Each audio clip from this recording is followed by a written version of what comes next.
I saw a dark tunnel and began to travel out of the top of my head and through it.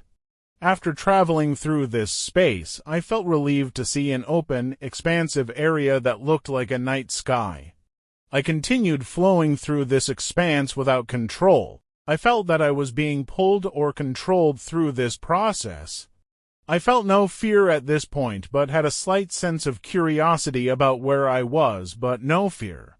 After some time traveling in this manner, I realized there were two women with me. There was an older woman on my right shoulder who looked very much like the guardian angel I saw at age 5, who was very calm and quiet, and a middle-aged woman with dark hair on my left shoulder who was upset and kept repeating, "It's not time. This is not the right time, oh no." Then I began to see a pinpoint of light in the distance and realized we were traveling very rapidly towards it. As we did so, the light became incrementally larger and larger. The color was a very special glowing white, very pure. As we got very close to the light, I saw tens of thousands of beings dressed in white gowns, all facing the light and singing a music I had never heard the likes of before. They were in the service of the light and apparently singing praises to the light. The light was filled with the most extraordinary, overwhelming, and indescribable feeling of love. Then I came directly in front of the light, and the light spoke in a man's voice, firm and direct, saying only, "Go back." I was very cocky and said to the light, "What do you mean? I want to be here."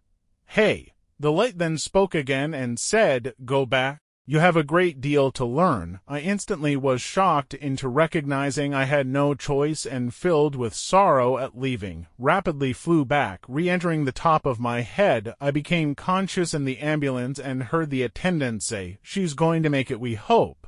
I have encountered that same feeling only once again in the presence of a living Sufi master. After this experience, which took me a long time to make sense of, I began to have vivid dreams that came true. Had strong premonitions. My life was hardly easy before or after, but eventually I became curious about religious philosophy and started a spiritual path in 1989 that I hope to remain on the rest of my life. Next, NDE. Later, when someone asked me, before the memories of the accident returned clearly, what time of day it was when the accident occurred, I told them I thought it was during the day, because I was in a bubble of what appeared to be sunlight.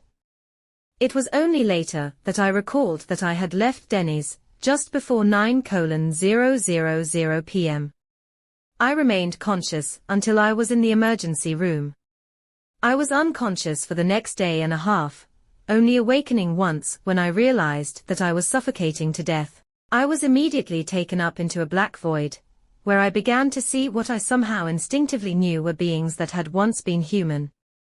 They were all composed of a condensed group of rainbow-colored lights, but nothing that in any way appeared human.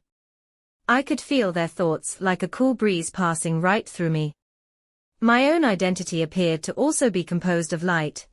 I noticed that my light had the ability to reach anywhere I wanted, and whatever beam of light consciousness I chose to direct my attention to, I could instantly travel down. I did this and found myself in a floral shop. What I found extremely fascinating was that I was able to experience all of the flowers simultaneously, and that no matter where I went I was always at the center of everything. Next, NDE. I awoke on what I think was a ship or airplane, and there was a young man sitting next to me. I was lying in a bed. I have never seen this man before, but he was smiling at me in a way that put me at ease. I asked him if I was dying and he replied no. He told that he and me that I had a long journey ahead, was there to keep me company along the way. When I tried to speak to the other people who were there, I got no response from them. It was as if I was invisible to them. The man who was with me said that he was the only one allowed to speak to me. We didn't talk a lot, but it was comforting to have him with me. He gave me drinks of water and food when I needed it. He told me it was almost time to go, and I told him that I wanted him to meet my husband, that he would want to thank him for taking care of me. But the man said that he couldn't meet him, that it wasn't time.